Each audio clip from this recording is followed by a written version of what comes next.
Shalom Bapak Ibu Saudara-saudara, sahabat-sahabat semuanya, dimanapun berada hari ini, kiranya Tuhan kita Yesus Kristus senantiasa memberkati kita semuanya.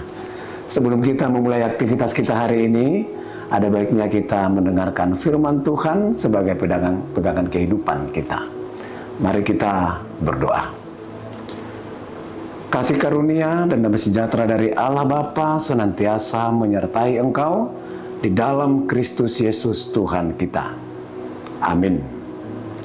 Sahabat-sahabat yang dikasihi Tuhan, firman Tuhan yang menyapa kita hari ini tertulis dalam surat Paulus kepada jemaat Roma, Roma pasal 11 ayat 29. Demikian bunyinya. Sebab Allah tidak menyesali karunia-karunia dan panggilannya. Demikian firman Tuhan. Saudara-saudara, berbicara tentang kasih karunia dan panggilan Tuhan, tentunya kita harus memahami lebih dulu tentang prinsip dasar karakteristik Allah dan bagaimana Allah merancangkan segala sesuatu di dalam kehidupan kita umat manusia. Allah adalah Allah yang Maha Kasih. Maka di dalam kasih-Nya dan oleh kasih-Nya, kita dipanggil menjadi anak-anak-Nya. Tentu sebagai anak-anak Tuhan, rancangan Tuhan kepada kehidupan kita adalah rancangan damai sejahtera, rancangan kebaikan.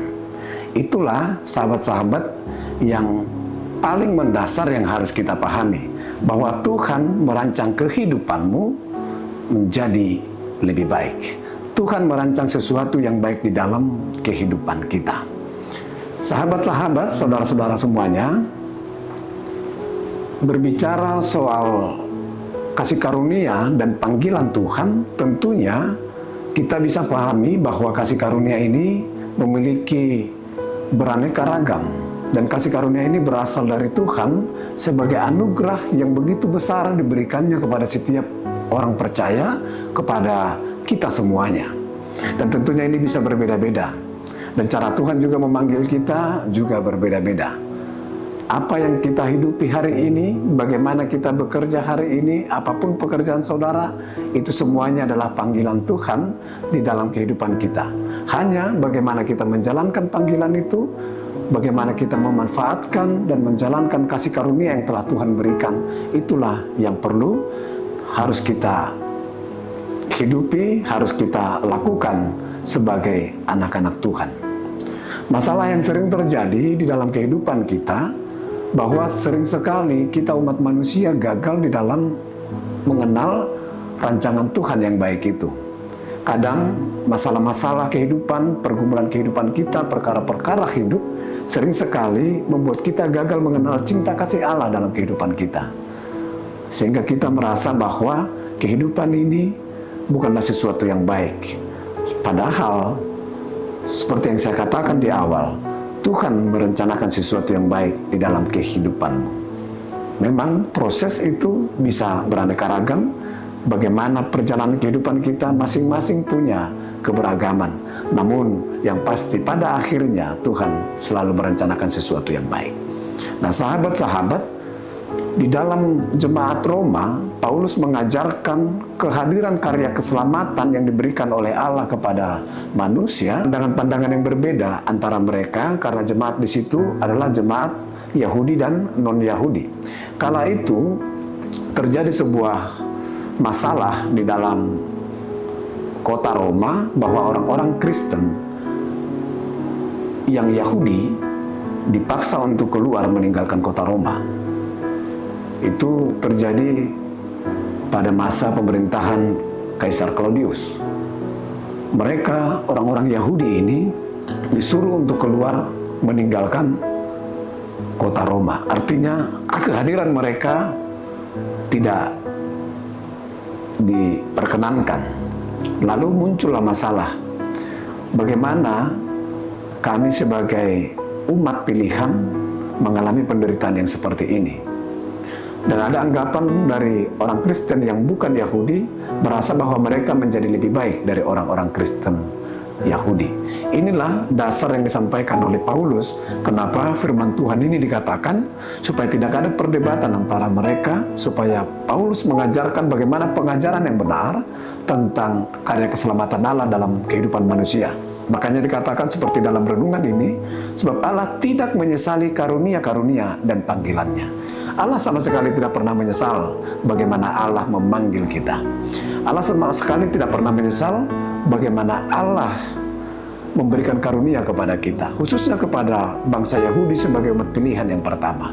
Kendati pun kalau kita lihat di dalam perjalanan kehidupan mereka, mereka kerap sekali gagal di dalam menjalankan tugasnya sebagai umat pilihan. Kadang-kadang karakter mereka tidak mencerminkan kehidupan mereka sebagai orang pilihan.